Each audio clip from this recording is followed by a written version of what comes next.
Afternoon, John. Afternoon, Don. How you doing? I'm doing well.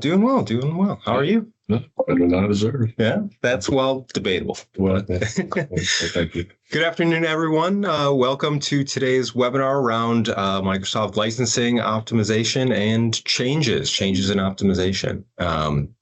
For those of you who don't know me or Don, my name is John Opgenorth. I'm an account executive at Synergy Technical. And Don, tell them a little bit about your role. I manage a licensing practice. I've got the longest title ever. So I'm the director of license advisory services. So I advise people on licensing. I've been doing it for a long time. Excellent. Awesome. Cool. And we're excited to have everyone here today for our session. If you're unfamiliar with Synergy Technical, we are a technology consultant based in Richmond, Virginia, and have been helping organizations throughout their cloud journey for the last 15 years now. We are a Microsoft managed partner. There's a lot of those in the U.S. There's about 165,000 in the U.S. Less than 500 of those are managed, and I'm proud to say, based on the good work that you and the licensing team do, that Synergy is a top 10 licensing partner in the U.S. So quite up there in terms of the percentile, based on all the good work that you and the team do. So excited to get started. And if Ben Franklin were alive, I'd say death, taxes, and he'd probably include Microsoft licensing as a constant change. There's much longer than Sure. in good old Ben's days.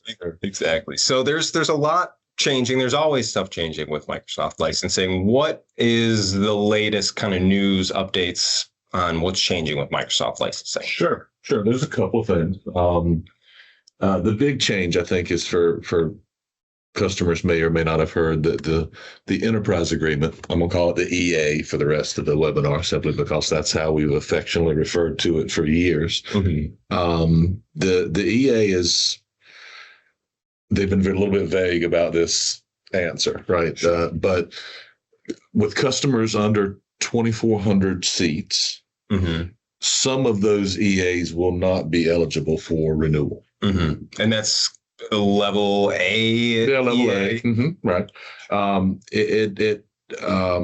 We're not sure exactly what will decide whether they can or can't in that range, but what we were anticipating is that they're going to be encouraging customers of that size to go to other options, CSP and MCAE. We'll talk a little bit about the differences of those, but it's time. We've seen some transitions over the last 5 or 6 years where historically the enterprise agreement entry point was 250, mm-hmm. right? 250. I can remember I worked at Microsoft and we licensed customers that were less than 250 because the pricing was aggressive enough that it was worth licensing. And let's be honest, at that time, we're counting PCs, mm-hmm. right? Things have changed a little. Yeah, a little bit. PCs didn't seem to fluctuate quite as much as users. Sure. Obviously, with the advent of the cloud and subscription-based licensing, that fluidity is really important, and the EA really doesn't lend itself to that quite as well as mm-hmm. some other options. I think there's also, an administrative burden that the partner can now manage. Microsoft certainly can't be actively involved in the development, the cloud journey for every customer. So certainly the partner plays a huge role in that. Sure. And I think that's why, the two options, CSP and MCAE, mm-hmm. MCAE will be the direct option to Microsoft. CSP, which we are, as we talked about. And there's two types of CSPs.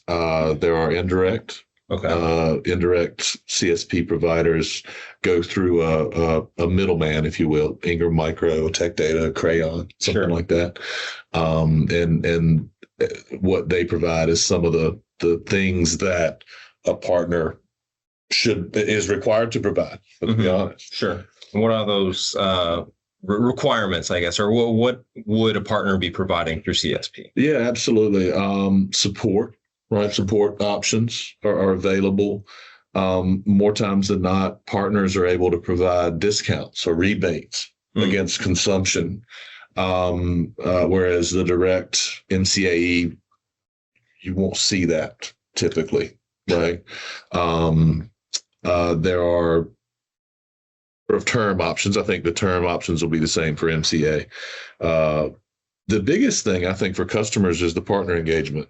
Mm-hmm. We see it all the time where customers really are interested in a product, but they need some help, evaluating it and then deploying it.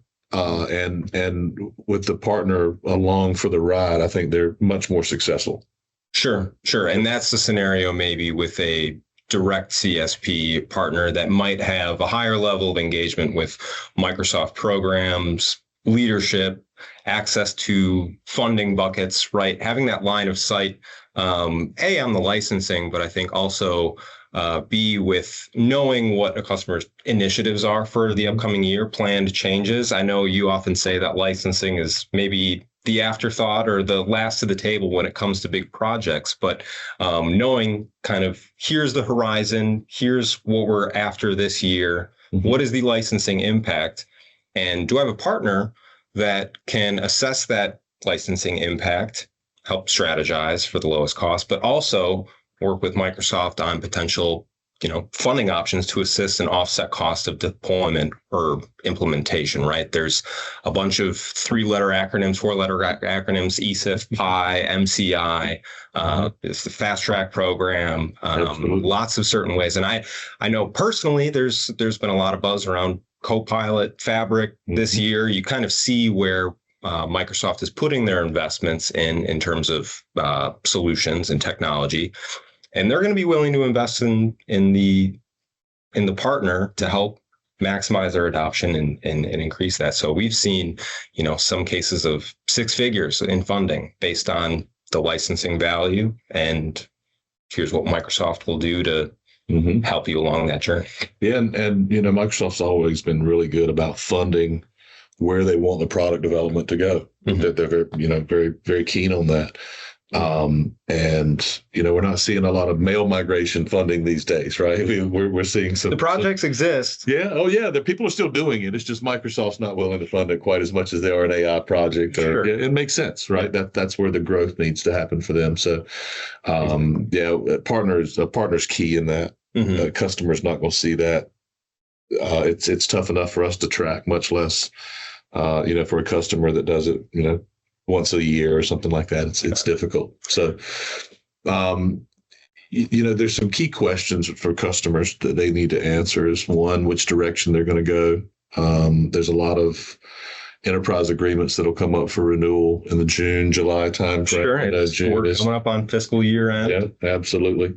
So what we hope to see is conversations with a lot of customers around those decisions. And I think most of those that have enjoyed the EA's benefits, in other words, there's some what we call SA benefits that came along with an enterprise agreement that we can again offset with some of the other funding, ESIF and some of the others.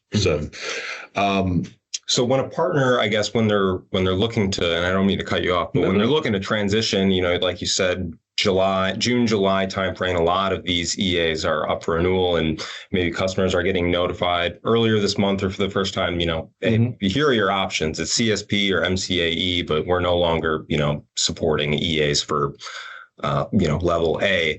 What are the considerations that organizations need to keep in mind when they are going to be transitioning from an EA to a CSP? Yeah, no, there's a couple things. One, it's a great opportunity to right-size your licensing. The enterprise agreement, because of its long-term nature, sometimes offboarding isn't taken quite as close a look at, and maybe there's some surplus to be reharvested there. Some more cows hanging out there. Yeah, something like that. Yeah, let's hope not too many of those. But it's certainly an opportunity to review the licensing, and what we like to recommend for customers is have a second set of eyes, right? If it's the same rep, no offense to that rep, they're probably doing a great job, but if it's the same rep and they're just renewing as is, then you need to be having a conversation about that. Sure. Right.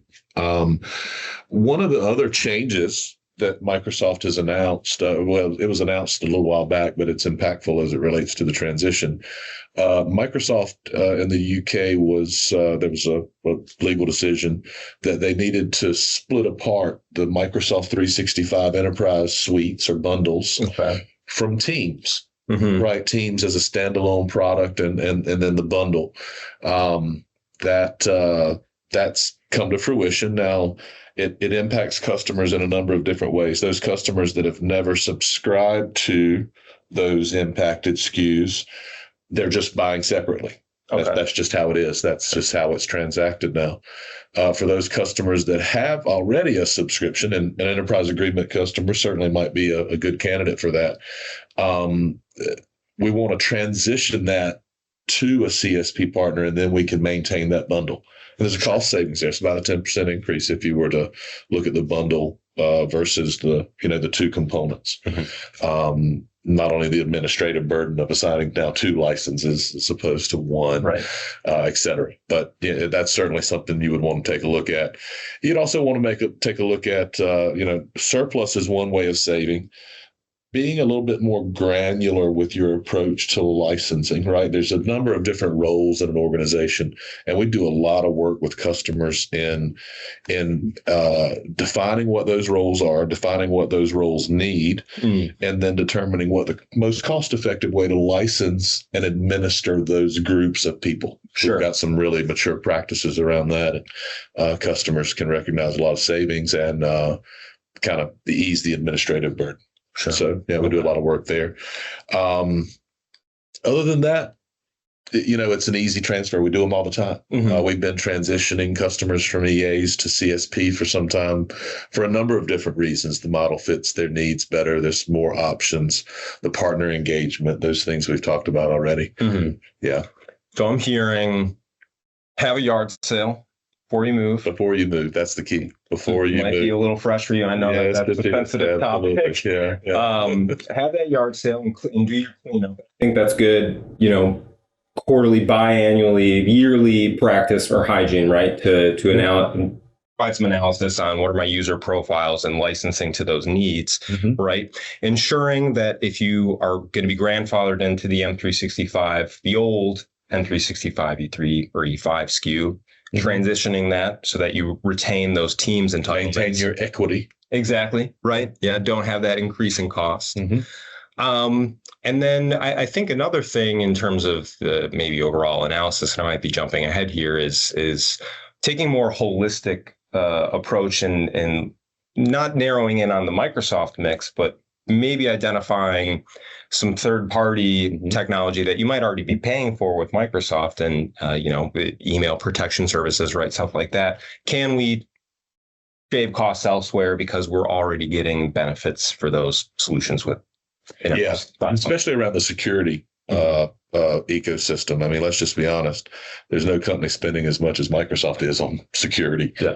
So they've got some really good solutions. And they integrate really well with the things and the tools that, we're all using. And it's not only around, our identity, but it's around the content and how you secure the content. And now with AI, security is a huge part of that. Now AI can access a lot of different things very quickly. You want to make sure it has access to the right stuff. So there's a lot of tools around that. Absolutely. Okay. And there was one other licensing change. It doesn't relate directly to the EA necessarily. It impacts our nonprofit customers. A while ago, Microsoft started to allude into the fact that the historically free Office 365 E1 license was going to no longer be free. So that'll be a per charge SKU now. Some customers had those grandfathered in, but they have officially announced that any of those subscriptions renewing after July 1st, right, whatever that expiration date, those will no longer be free, and they'll need to transition to either another license or to a paid SKU. So if an org, maybe they just went through their renewal or anniversary a couple months ago, this is something that they'll be thinking about in 10 months. They're going to be, the change will take effect once their next renewal takes place. Exactly right. Now, if they're renewing July 15th, we probably should talk about it now. Sure.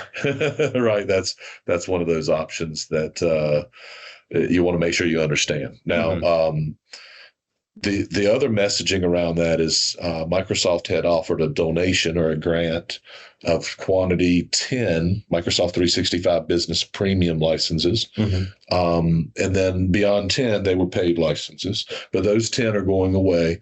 A customer can still get up to 300 Microsoft 365 Business Basic licenses. That provides basic functionality. It's a good solution. Sure. It's probably the equivalent of the E1, in the enterprise suite.